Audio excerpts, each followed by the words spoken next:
Hey everybody, it's Mark, Dr. Deadwax. Cheers.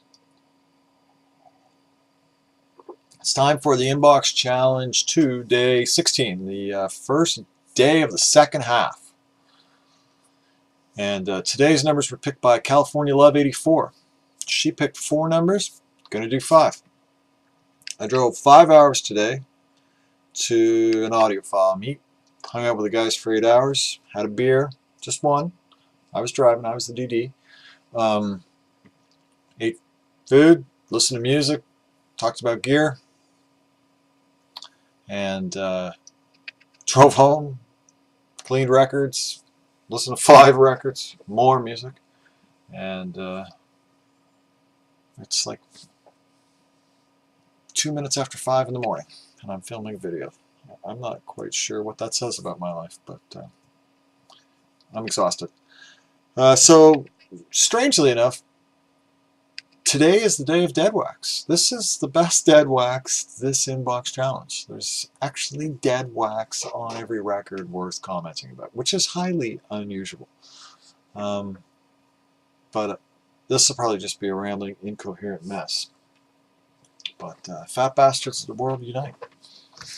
So, first up is Led Zeppelin 2, $6.99.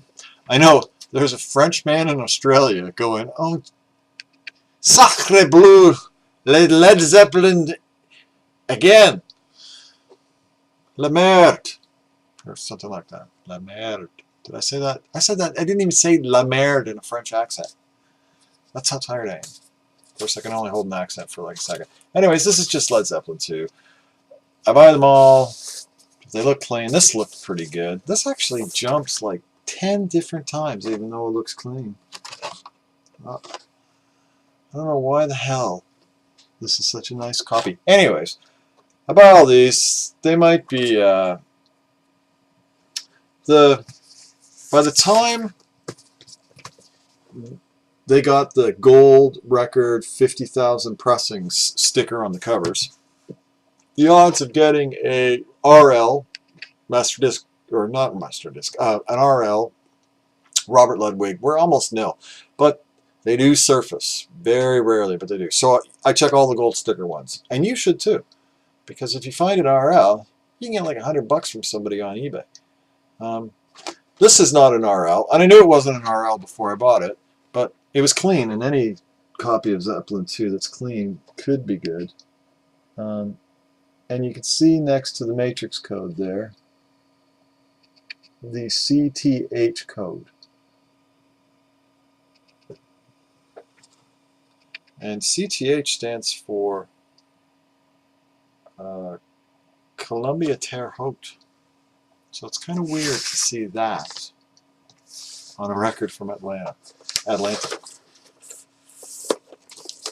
So, sadly, like I said, this jumps, and here's an example of a record that looks good, that was played probably on like one of those old BSR console records, so that's why they're just total crap.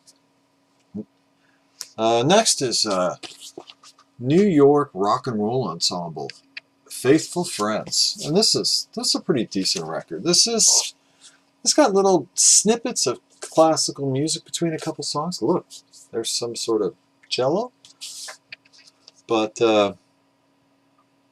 this has an almost kind of pop, slightly pop, psych feel to it. Not pop psych, slightly pop and psyche.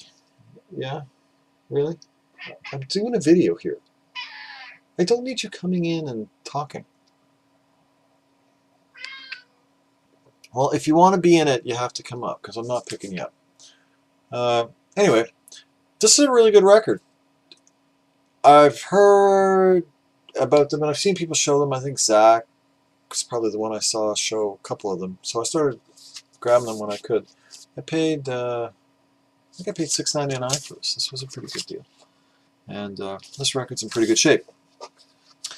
And this is on Atlantic.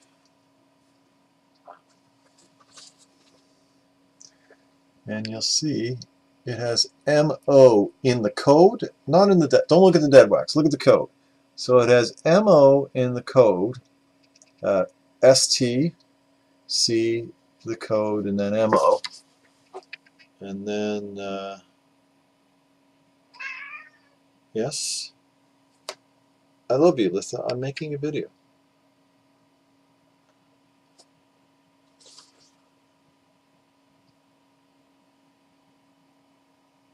And then in the dead wax, there's also MR in a circle, and I can't see it right now.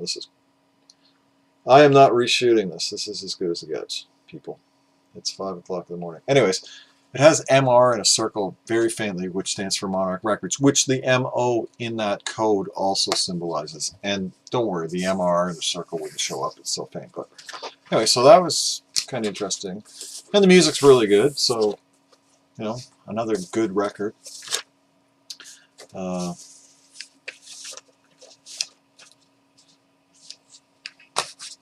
It has a delete cut down here, but really happy to get that. Next is fantastic. This is a great record. This is George Duke, Faces and Reflection, and this is on MPS, and this is a US MPS, not a German, and this has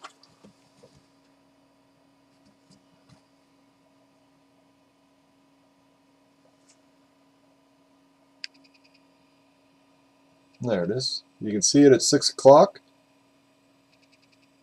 Master disc GK. It almost looks like it's BK, but it's actually GK. Just double checking again. It's actually GK, and that stands for Gilbert Kong, and that would be correct for this period, right? This record is from 1974. Oh, there. So again, you can see the GK there on the other side in 1974. So that stands for Gilbert Kong. Did a lot of great Rush masterings. The best Rush masterings are GKs of that era, like Fly By Night and stuff. And Gilbert Kong was just one of the greats.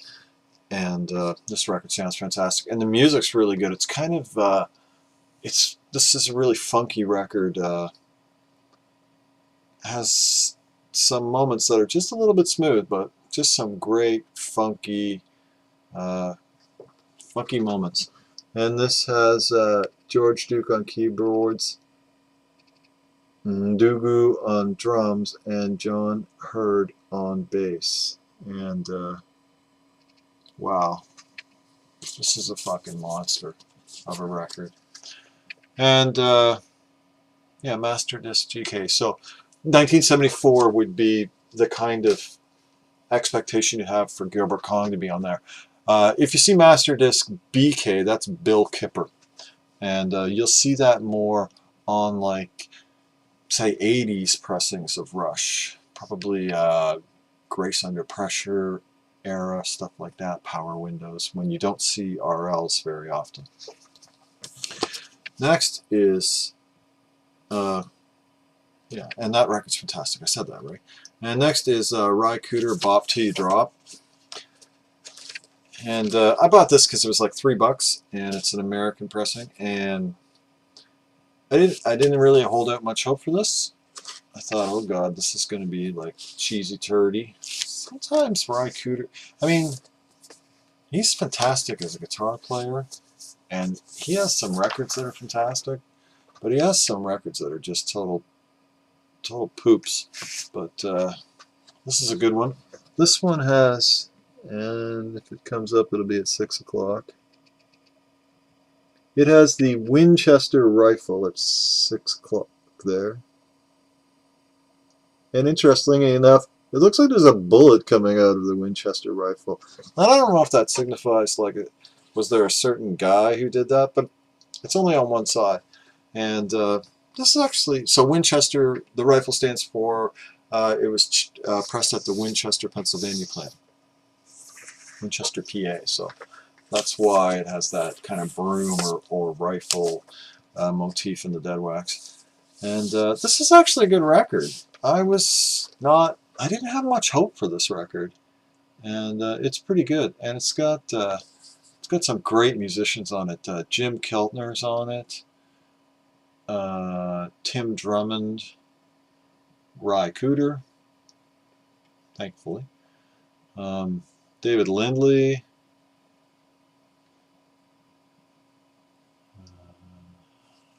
I'm dragging it, so we're just going to move on. And that's a good record. I can recommend that. And then finally, Flora Purim.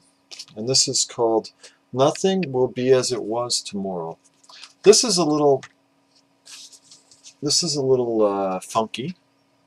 I think she's Diodato or somebody's wife. I don't know.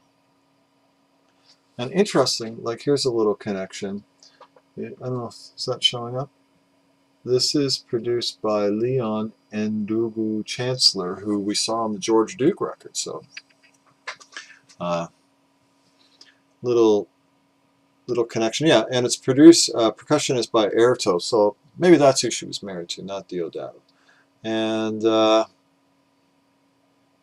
this is funky. Yeah, sorry. This was not funky and smooth. This was funky and smooth. This was funky. And fusiony and almost a little proggy. That's what this is. I don't know what the hell I was saying. It was smooth. This is funky and smooth, and yeah, so that's what this is like. It comes with her inner sleeve on here. She's a good-looking woman, eh? She's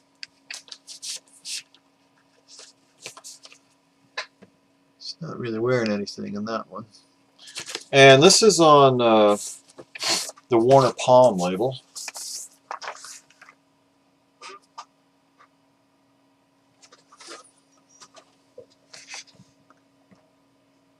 Which you can see there.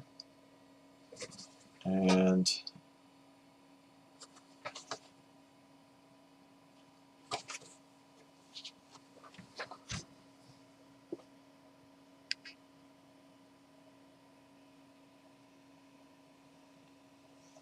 I don't know if this is going to show. Totally washed out, so maybe it won't focus. But this has, anyways, I showed this the other day. This has Ken Dunn in the dead wax, and Ken Dunn is another great mastering engineer, and his name was Kent Duncan. And he subsequently, in 1979, went on to buy Artisan and owned it till the 90s. And again, Artisan, circle inside another circle with two lines across it, kind of making the letter A, also drumsticks hitting a drum. So that's that. So, I mean, California Love 84, I think the name's Elizabeth, or maybe not. That's probably wrong. It's 5:15. I'm just talking out of my ass now. This was a good record. You know, the right kind of moment for this record, but this is good. Really enjoyed it. Well produced. Sounds excellent. This just looks terrible, and it actually is good. This is a monster. This is a good record. Oh, I think this is actually called Faithful Friends, Flattering Foe. I like that. I'm going to listen to that a couple more times and see, you know, how much I like it. Not something I'm at all familiar with. And yet another copy of Led Zeppelin 2. It's Led Zeppelin 2, people. That's it. I'm done. Thanks for picking the numbers, California Love 84. Thanks for playing along. Thanks to everybody who watches, comments, the whole deal. It's appreciated. Have a great day, everybody. Keep the record spinning.